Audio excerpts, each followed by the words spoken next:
Eu vou contar, olha, eu sou professor de direito, eu vou contar para os meus alunos como anedota, como piada. O senhor acaba de entrar no meu livro de memórias. O ex-ministro da Justiça e aliado de Lula, Flávio Dino, toma posse amanhã como novo ministro do Supremo Tribunal Federal. A nova composição da corte tem a tendência de sofrer ainda mais rejeição de parte da opinião pública. Como vimos no início, Flávio Dino sempre foi um dos políticos mais combatentes da extrema-direita durante o primeiro ano de Lula na presidência. Senador Moro, prosseguindo. Se o senhor me faz perguntas, eu tenho que lhe responder com a lei. É meu dever. Então, se o senhor me faz perguntas esquisitas, eu tenho que lembrar o senhor a lei. Então, o senhor me pergunta... Perguntas esquisitas, ministro? Conte, foi uma pergunta esquisita. Não, presidente... Eu acho que é uma agressividade, né, do ministro. Ele vai...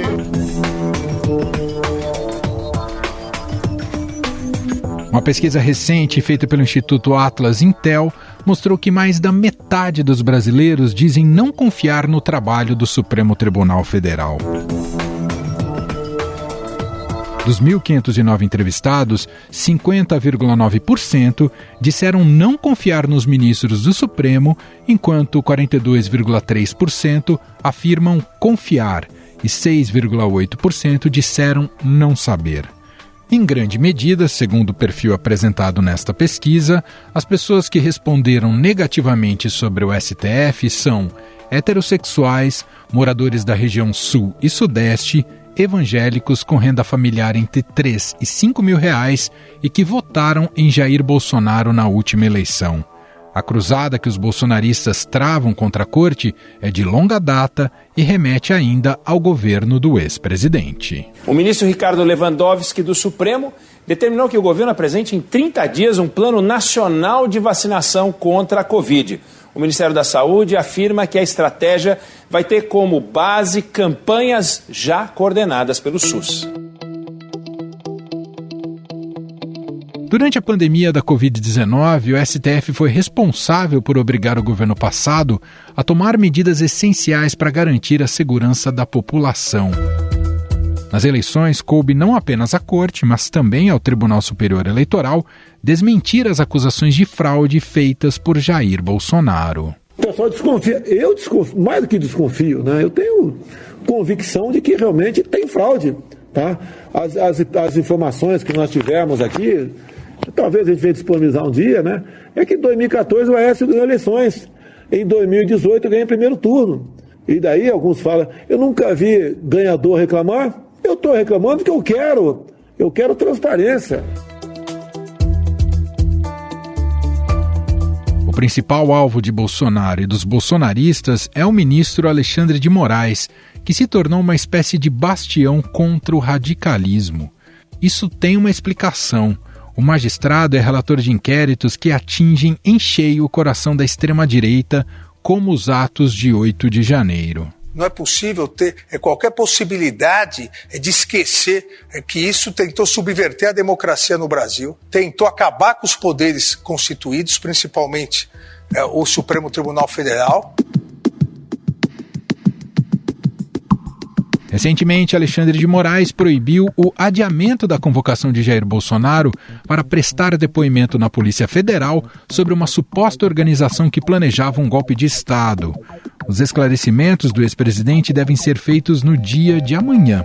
Inclusive, a manifestação convocada por Bolsonaro para se defender dessas acusações, no próximo dia 25, na Avenida Paulista, em São Paulo, deve ser marcada por críticas à corte. Eu peço a todos vocês que compareçam trajando verde e amarelo. E mais do que isso, não compareçam com qualquer faixa ou cartaz contra quem quer que seja. Nesse evento, eu quero me defender de todas as acusações que têm sido imputadas à minha pessoa nos últimos meses.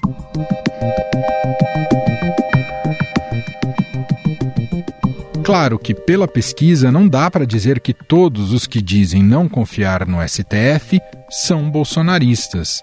A insatisfação já rompeu essa bolha. Um exemplo são as decisões recentes de Dias Toffoli relacionadas à Lava Jato. A Atlas Intel identificou que 80% dos entrevistados discordam das decisões de suspender o pagamento de multas impostas às empresas JF e Novo Honor, que é a antiga Odebrecht, por envolvimento em esquemas de corrupção. Suspende os pagamentos que seriam feitos na multa nesse acordo fechado entre a agora Novo Honor, a antiga Odebrecht, com o Ministério Público Federal. E é uma decisão que vem na esteira de uma outra decisão de Dias Toffoli a pedido da JF, questionando, usando como base principalmente o vazamento das conversas entre Sérgio Moro e integrantes do Ministério Público Federal em Curitiba.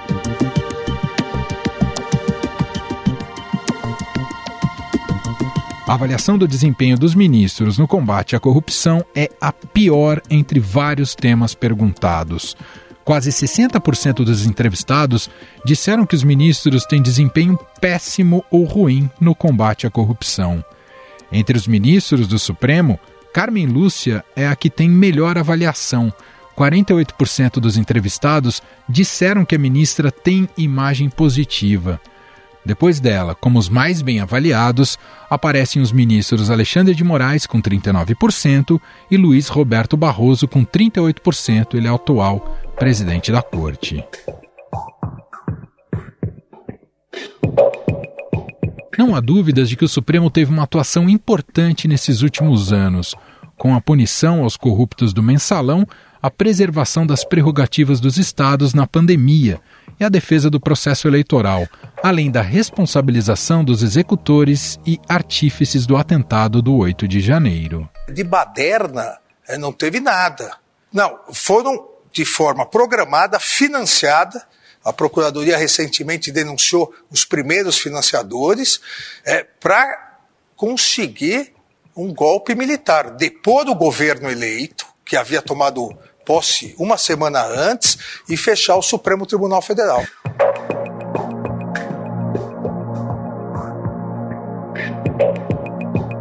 No entanto, o sentimento predominante sobre o STF é o oposto de uma corte incompetente, instável, politizada, conivente com a corrupção e até autoritária. Provocado pela política sobre temas polêmicos, como o aborto, o STF é sobrecarregado e tragado por paixões partidárias. Políticos com frequência tentam reverter na corte políticas que perderam no voto, o que causa o sentimento de politização do judiciário. Afinal, o sentimento de desconfiança da maior parte da população em relação ao STF é legítimo ou influenciado por paixões ideológicas? Quais autocríticas seriam necessárias que a corte fizesse?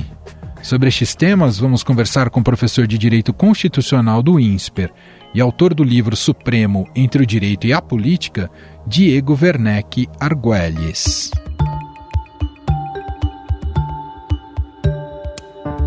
Olá, Diego, seja muito bem-vindo, tudo bem? Olá, Emanuel, tudo bem? Obrigado pelo convite. Bom, Diego, essa pesquisa recente da Atlas Intel mostra que mais da metade dos brasileiros afirmam não confiar no trabalho e nos ministros do Supremo Tribunal Federal. Esse contingente de insatisfação aumentou de um ano para o outro. Claro que esse recorte pode estar contaminado em alguma medida pelos ânimos políticos de ocasião. De qualquer forma, começa aqui a nossa conversa te perguntando quanto é preocupante, na sua visão, que a mais alta corte do país tem esse grau de desconfiança da sociedade brasileira? Bom, Emanuel, acho que para responder essa pergunta, a gente pode dar um passo atrás e tentar colocar algumas coisas na mesa sobre como ler esses resultados quando se trata de uma instituição como o Supremo. Primeira coisa, a gente precisa ter em conta que nessas pesquisas de confiança, de maneira geral, as outras instituições também não costumam se sair muito bem no Brasil, né? Então, Congresso, Executivo, partidos políticos, são instituições que tipicamente, historicamente, até tinham uma avaliação pior do que o Judiciário, né? Quando a gente olhava pesquisas há 10 anos, assim, 15, 10 anos, acho que isso começou a se alterar, e hoje acho que é um resultado consistente de várias pesquisas parecidas com essas que saíram, né? O Datafolha tem uma série assim, tem o Índice de Confiança na Justiça, que é mantido por pesquisadores da Fundação Getúlio Vargas de São Paulo. tem flutuações, mas no geral a gente observa que há na última década uma tendência de queda aí na avaliação do Supremo. Mas acho que é importante enfatizar que essa tendência de queda não torna o tribunal um corpo tão estranho se a gente olha para as outras instituições de governo e políticas que, no geral, também são mal avaliadas. O que é interessante dessa pesquisa, um primeiro dado, como se observou, é que se a gente se preocupa em olhar a comparação que a pesquisa permite com a própria pesquisa feita um ano antes, a situação parece ter se agravado, né? E, embora algumas cautelas a gente tenha que ter também, por exemplo, essa não é uma pesquisa que procura perguntar o quanto as pessoas sabem o que o Supremo faz, o quanto as pessoas entendem qual é a função do tribunal.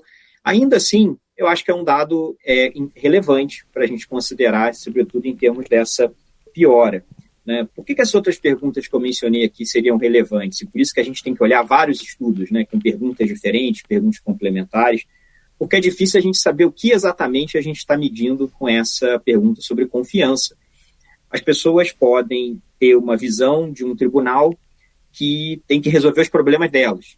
Então, se não resolve, se não dá a decisão que você quer, você não confia, né? Isso seria ruim para a democracia brasileira se essa visão fosse disseminada.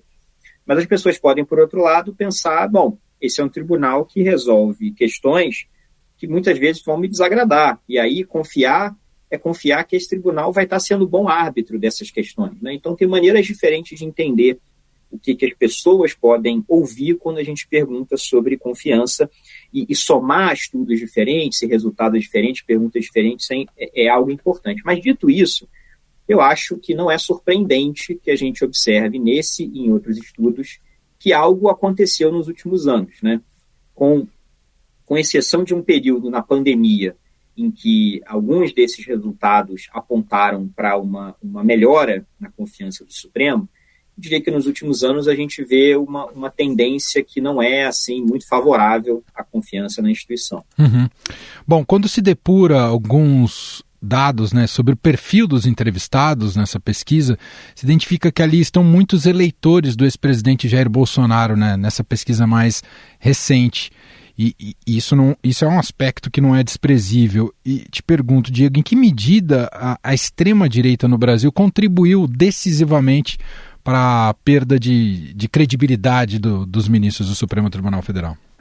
Acho que essa é uma pergunta muito importante, Emanuel, até para colocar o que está acontecendo no Brasil num contexto global, né? Num contexto global de ascensão de movimentos de extrema-direita, que tem como parte do seu ingrediente de mobilização a insatisfação com certas políticas ou regras de proteção a direitos de minorias, por exemplo, né, vistos como em descompasso com o que a população realmente quer. Isso é um discurso típico, né, de movimentos de extrema-direita contra direitos de minorias. E a principal instituição em qualquer democracia constitucional, né, muitas democracias constitucionais adotam esse modelo de ter um tribunal constitucional que vai estar ali na frente da proteção a esses direitos. Então, quanto mais ativo é o tribunal, lidando com uma pauta que é a razão de ser dessas instituições. Nós estamos falando aqui de tribunais que estão, digamos assim, inventando modas, eles estão decidindo questões que envolvem direitos de minorias. Tribunais que ficam só nisso daí já se colocam como alvo dessas críticas nesse contexto global, né? Então, tem parte do que acontece que eu acho que, e aí é importante enfatizar isso nesses dados também, que é um reflexo de movimento de muitos anos no Brasil, que é reflexo de movimento global, que é quanto mais o tribunal cumpre o que, num certo sentido, é o seu papel, a sua razão de ser, mais polêmico ele vai ser, mais controverso ele vai ser. Então, não tem muito como querer que um tribunal que é importante, que decide questões que dividem a sociedade brasileira e dividem qualquer sociedade, muitas vezes, não vá se tornar mais criticado e que esses indicadores de confiança não vão, por exemplo, flutuar, né? E dificilmente o tribunal vai vencer um concurso de popularidade. Ele pode receber mais confiança que outras instituições, mas dificilmente ele vai ser, digamos, uma unanimidade nacional num contexto em que ele é relevante e decide essas questões. Isso é um ponto importante. para nem entrar no fato de críticas específicas, muitas vezes injustas, exageradas, né, com desinformação, que podem aparecer num contexto político específico, como aconteceu no caso do Supremo nos últimos anos. Mas eu acho que é importante enfatizar isso para também a gente ter um certo realismo de imaginar o que a gente esperaria de uma pesquisa de confiança de um tribunal nessas condições, né? Não vai ser, dificilmente vai ser 90%, dificilmente vai ser 100% da população. Pois é. Por outro lado, é importante também a gente se perguntar se por trás desse resultado não existe uma insatisfação com decisões específicas, porque isso, né, é aquela história de eu confio se me dá o que eu quero e eu não confio se não me dá o que eu quero. Ora, isso você não deveria esperar isso de um tribunal, né? Isso daí não tem como, nenhum tribunal vai conseguir fornecer isso para as pessoas, já que por definição eles estão resolvendo esses conflitos, né? Mas eu acho que tem alguma coisa aí para a gente pensar que pode ir além disso, mesmo reconhecendo que isso é parte do cenário. Acho que o Supremo é um tribunal que não é de hoje, ele está sujeito a críticas públicas muito antes da polarização dos últimos anos, né, muito antes da ascensão da extrema-direita no mundo e no Brasil. Era um tribunal que já estava despertando críticas públicas importantes, baseadas em estudos na academia, na comunidade jurídica, e questionavam o quanto que o funcionamento do tribunal corresponde ao que a gente espera de uma instituição que tem que resolver conflitos com imparcialidade, com algum distanciamento da política, né? Acho que existe, sim, críticas importantes nesse sentido, e eu acho que é uma pergunta para a gente se fazer quando olha um resultado desses, é o quanto disso é insatisfação com as decisões e o quanto disso é reflexo de uma percepção crescente de que o tribunal não necessariamente é tão imparcial quanto deveria ser para decidir certos casos, que os ministros não estão suficientemente distantes da política. E aqui é importante, Emanuel, a gente enfatizar que, às vezes, parece que essa agenda, ela apareceu, essas críticas e essa agenda caíram agora, né, do céu, mas isso são coisas que, se você for ver na área do direito, da ciência política, são debates que existem há 10 anos ou mais sobre o funcionamento do tribunal, né? Então, eu acho que a gente também não deveria se convencer com a defesa como suficiente, né, com a leitura de que, olha, não, esse é um tribunal que, quanto mais ele protege direitos, quanto mais ele cumpre o seu papel, mais as pessoas vão criticar mesmo, porque isso é a polarização dos dias de hoje. Acho que não é só isso. Uhum. As pessoas cada vez mais veem o tribunal como político e podem até confiar, podem até achar que o tribunal está fazendo um bom trabalho. Mas a gente está perdendo um pouco, talvez, o parâmetro de que fazer um bom trabalho é fazer um bom trabalho enquanto tribunal, fazer um trabalho como uma instituição que é distante da política. O que você está dizendo é uma baixa valorização da instância do colegiado, né? Sim, a baixa valorização da instância do colegiado, ela, digamos, permite que a individualidade dos ministros, seus vieses, não só influenciem mais as decisões, como que as pessoas percebam que isso é decisivo, porque afinal ali não foi o tribunal que decidiu, foi o ministro A ou B. Aí você vai se perguntar quem indicou, com quem ele ou ela se encontraram, né, que posições eles expressaram que as pessoas percebem como políticas. Esse é um tribunal que trabalhou nessa vertente de individualidade por muito tempo, crescente na última década. Agora, houve algumas reformas importantes que tendem a coibir isso, mas é um problema que ainda permanece, né? Então, por exemplo, algumas decisões tomadas pelo ministro Dias Toffoli, né, envolvendo temas controversos de processos ligados à Lava Jato e acordos de leniência, delação premiada, independentemente do que você pense do conteúdo daquela decisão, é uma decisão tomada pelo ministro individual, em temas de alta voltagem política, decisões controversas, decisões que provocam críticas, e que o ministro escolhe decidir sozinho. Né? Uhum. Um ministro que tem uma história que é lida politicamente, né, de declarações públicas, de alinhamentos. Então, acho que isso, em parte, o Supremo agravou esse problema com o seu modo de funcionar. Mas é importante deixar claro também, isso não é só o desenho da instituição, não é só que existe esse poder individual que é utilizado. A gente vê, às vezes, comportamentos totalmente opcionais dos ministros, né? Fora do colegiado, declarações públicas, por exemplo, que vão também estimulando essa leitura. Queria chegar nesse ponto, o quanto esse tribunal mais ativo na política, na política do dia a dia, é produto da cultura política atual, mais radicalizada, mais polarizada, ou vem como uma espécie de sanitização dos problemas políticos, porque assim ele é demandado? Tribunais são, de fato, instituições que agem quando demandadas, né? Então, isso é algo que os ministros do Supremo frequentemente nos lembram quando estão respondendo a críticas sobre, né, a sua participação excessiva. Mas acho que essa defesa, embora isso seja verdade do ponto de vista formal, acho que perdeu muito da sua força no Brasil dos últimos anos, porque, né, a quantidade... É muito fácil levar um caso para o Supremo se você é um partido político, por exemplo, né? Hoje a gente convive uma situação na qual qualquer tema minimamente controverso na política brasileira vai ser levado em questão de dias para o Supremo, né? Olha no arco da pandemia, em que toda a política... Claro que aí houve a contribuição para esse estado de coisas de uma postura absolutamente radical, né, do governo com relação a esses temas. Mas era quase que o Supremo estava ali sendo o fiscal constante de políticas públicas da área de saúde durante a pandemia. E eu acho que isso aconteceu no Brasil e o tribunal foi provocado, mas o fato é que essa não é uma barra muito alta. E a gente sabe também que, uma vez que essas questões são levadas para o Supremo e são levadas com muita frequência, nem sempre os ministros respondem, né? Alguns temas não têm decisão durante meses, anos, né? Outros... E só o fato de você ter recebido uma série de provocações cada vez mais frequentes e algumas você enfrentar imediatamente e outras levar anos, acho que só reforça a sua liberdade.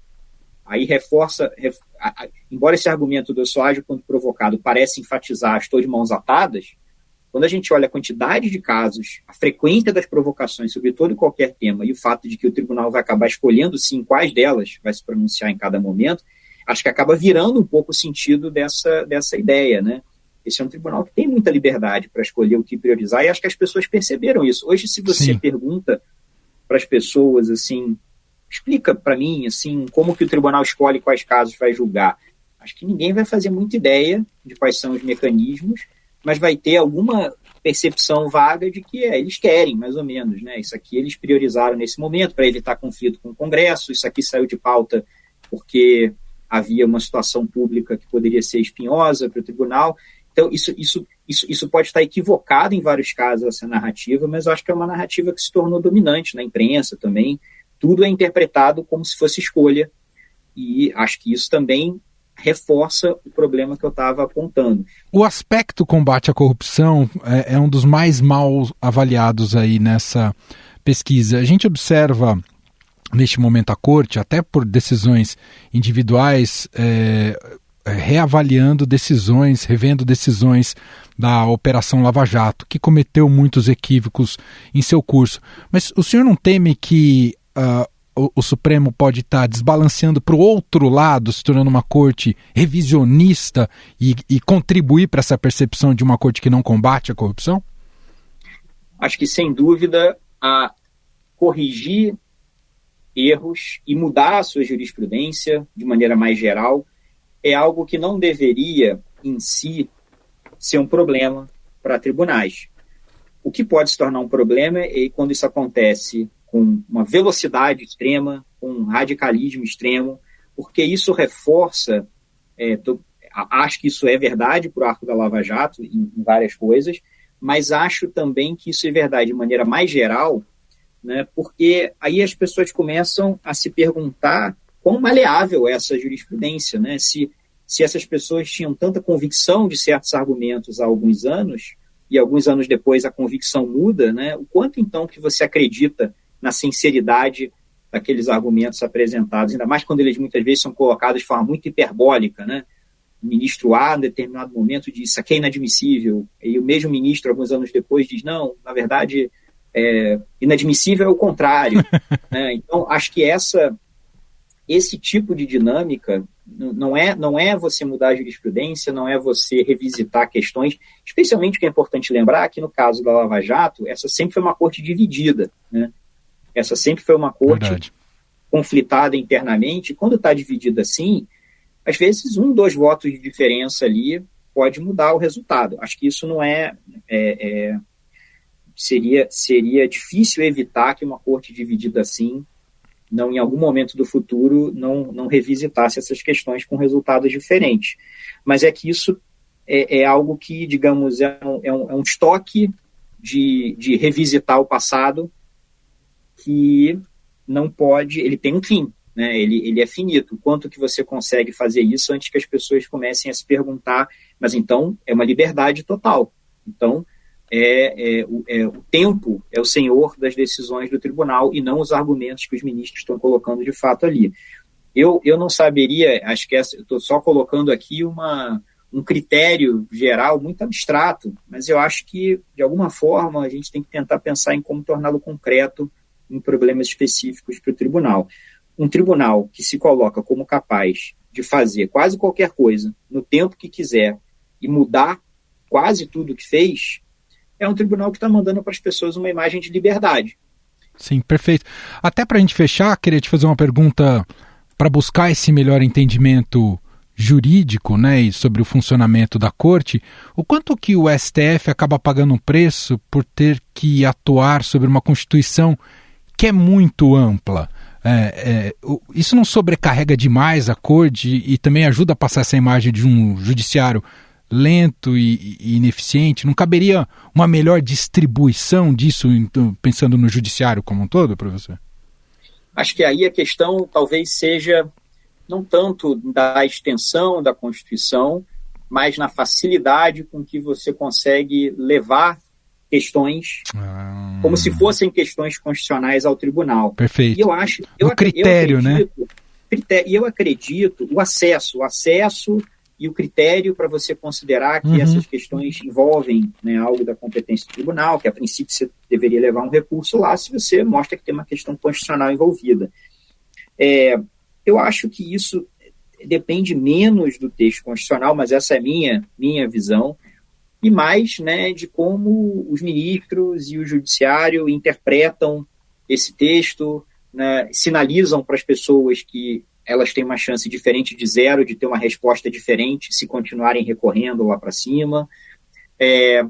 Às vezes tem a ver também com simplesmente quão fácil é você, né, ajuizar um recurso no tribunal.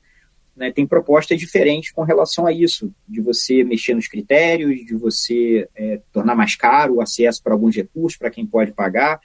Eu acho que é importante só considerar, para quem está nos ouvindo, que entre uma Constituição detalhada e um tribunal no mundo, né, que tem muito processo, mais processos que consegue lidar, que recebe muitos recursos repetidos, que tem dificuldade para decidir essas dezenas de milhares de casos, muita coisa tem que acontecer, né? Tem interpretações, tem como é o custo para acessar, tem como são as regras de acesso e os critérios para receber os recursos ou não. Eu só diria que eu acho que essa relação não é automática, mas aí eu volto a um ponto que tem a ver com a nossa conversa, né?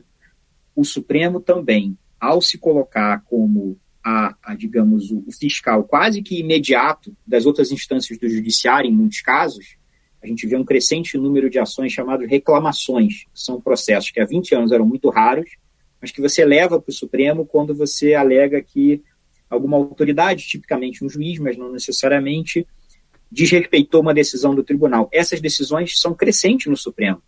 Elas eram quase inexistentes há 20 anos, esse tipo de processo, e hoje é um tipo de processo bastante frequente, porque, em parte, quanto mais o tribunal quer se colocar também como o fiscal do judiciário em geral, ele poderia ser em última instância, para alguns casos, mas conforme ele sinaliza que você pode recorrer, você pode tentar usar esse tipo de instrumento, e acho que a sinalização vem acontecendo nos últimos anos, mas também ele vai convidar as pessoas a tentarem. Muito bem, nós ouvimos aqui Diego Werneck Arguelles, professor de Direito Constitucional do INSPER, autor do livro O Supremo, Entre o Direito e a Política. Gentilmente aqui atendendo a nossa reportagem. Muito obrigado pela conversa, Diego. Até uma próxima. Obrigado, Emanuel. Até a próxima. Estadão Notícias. Este foi o Estadão Notícias de hoje, quarta-feira, 21 de fevereiro de 2024. A apresentação foi minha, Emanuel Bonfim. Na produção, edição e roteiro, Gustavo Lopes, Gabriel Alegrete e Gabriela Forte. A montagem é de Moacir Biasi e o nosso e-mail podcast@estadão.com. Um abraço para você e até mais.